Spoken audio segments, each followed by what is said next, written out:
An unnamed police officer in Baton Rouge has filed a lawsuit against Black Lives Matter over a man who unfortunately shot and killed 3 cops back in July of 2016.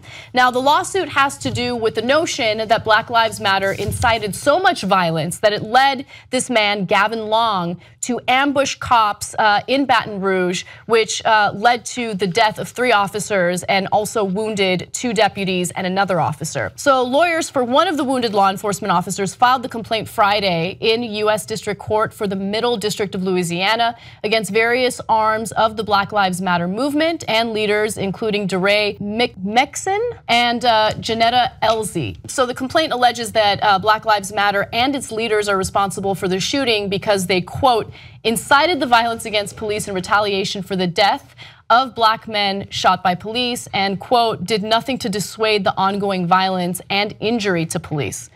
Okay, so this, just to give you context, this shooting in Baton Rouge happened pretty close after the shooting that happened in Dallas, which also claimed the lives of police officials. After that shooting in Dallas, there were a number of statements made by Black Lives Matter condemning the violence, speaking out against it, but it doesn't matter, right? And look, what happened to these cops was horrific. You read the details about what happened to this particular cop and the fact that he will be permanently disabled as a result of the shooting, and you feel sick to your stomach. But to say that Black Lives Matter insulted this violence, I think is going a little far, and to say that they didn't do anything to dissuade the violence or speak out against it is just patently untrue. So the shooters were not in any way connected to Black Lives Matter. That should count for something. So you're just putting it on them because, I don't know, one group is black and the shooter was black. He had nothing to do with the group, but I don't know, I can't tell the difference, so I'm gonna say it's Black Lives Matter. Second of all, the shooter in Dallas was actively rejected by several African American groups that he applied to. They're like, no, dude, there's something wrong with you. And they didn't take him in. Doesn't matter, damned if you do, damned if you don't. Well, I mean, he was black, he shot at cops. You're black and you care to make sure that cops actually serve the community. Hence, you must be guilty. Okay, so that's guilt by association. It has a clear racial component. And most importantly, I think it's un-American to say you shouldn't speak out on an issue that's important. And if you do, I'll sue you because I'll claim that your legitimate words on those issues that are political, First Amendment protected, all of that, I don't care. I will claim it led to violence in other areas to shut you up and to make sure that you don't have those First Amendment rights. I thought conservatives were really, really concerned about debate in this country and First Amendment rights, and they want to make sure that everyone got a chance to speak. It turns out, well, for some of them, when it comes to Black Lives Matter, no. And look, it's definitely true when it comes to Black Lives Matter, but there is this insane effort by the right wing in the country to go after anyone who wants to challenge authority, who wants to speak out, who wants to protest. Think about the fact that there were bills, state bills proposed indicating that, hey, if there are protesters blocking the street and a driver happens to accidentally run over some of them, well, it should be okay, right? I mean, that's the kind of intimidation tactic that's being used by people in power. Forget the right wing, people in power who don't want individuals to use their First Amendment right to speak out. And that's a trend that we're seeing. It goes further than Black Lives Matter. And by the way, in this case, or in all the cases right now, in this period of time, it is Republican legislators that are pushing that forward, including in Arizona, where they suggested arresting anyone who goes to protest if anyone at that protest were to do some crime at a later time. So even if they're not connected to that crime, whether it's smashing a window or anything like that, they would arrest all of the protesters and all the people who planned the protest that had nothing to do with the violence. Now that bill was so outrageous that it was pulled back. Even to be fair to conservatives, even some conservatives in Arizona were like, wait, wouldn't that cover Tea Party protests too? And our protests?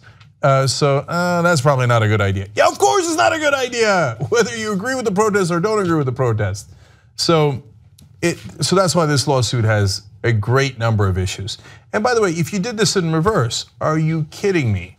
So I guess we'd have to shut down almost every right-wing outlet and definitely Fox News, because they, under this logic, they certainly do it in reverse, right?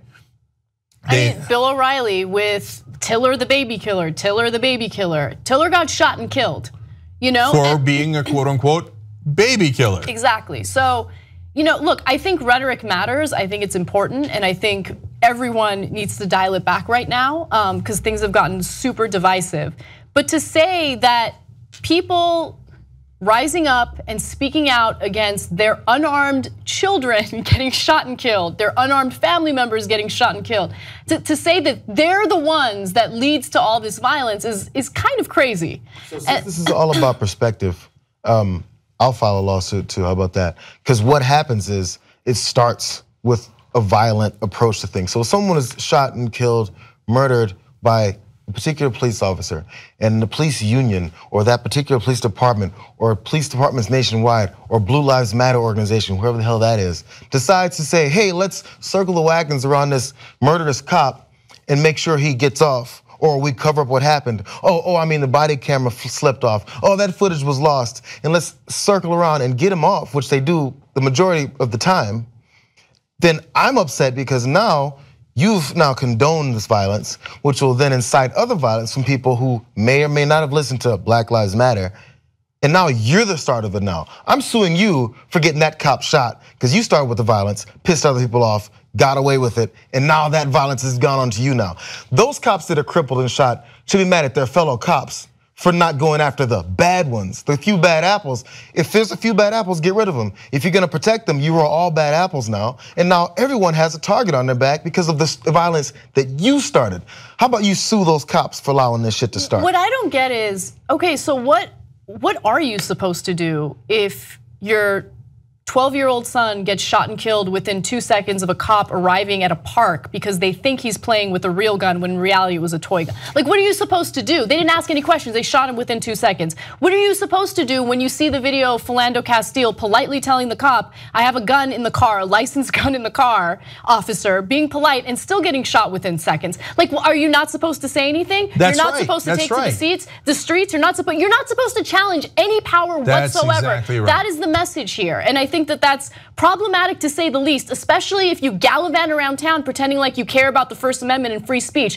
Free speech goes further than college campuses and having Ann Coulter or whoever show up and try to rile students up. Free speech means allowing people to speak out when they see injustice, and in this case, there has been countless cases of injustice. But that's why I mentioned conservatives in the beginning, Anna. It isn't just about this lawsuit.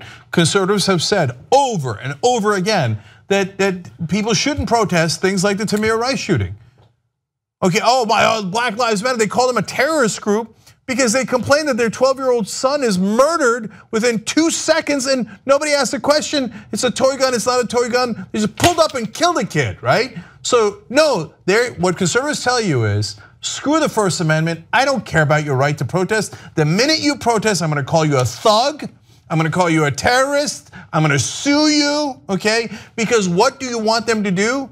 The conservatives want you to be quiet and know your role. And for a long time in this country, that role was they dominate and we're supposed to take it, okay? We meaning all of the rest of us, okay? Well, no, we're not gonna take it. We are going to do things that are American, like protest and demand our rights and demand not to be killed. And it's not too much to ask for. And by the way, I mean, JR didn't have to go as far as he did in his opinion to come back around to the cops. You could just stop halfway. So when you protect cops that kill people, doesn't that incite violence from other cops who think, I can just kill people and get away with it? Look at all of the cases where cops shot people and there was no consequences. So everyone who protected those bad apples are now inciting, under your logic, not my logic, your logic, is inciting and encouraging further violence against black people. Let's go sue all of you, right? No, that suit doesn't make sense. This suit doesn't make sense. And it is deeply un-American. In this country, we get to speak out. And if you don't like it, you use your voice and your First Amendment rights. This is nothing but an attempt at intimidation. If you like the Young Turks, you'll love Young Turks membership. TYTnetwork.com/join.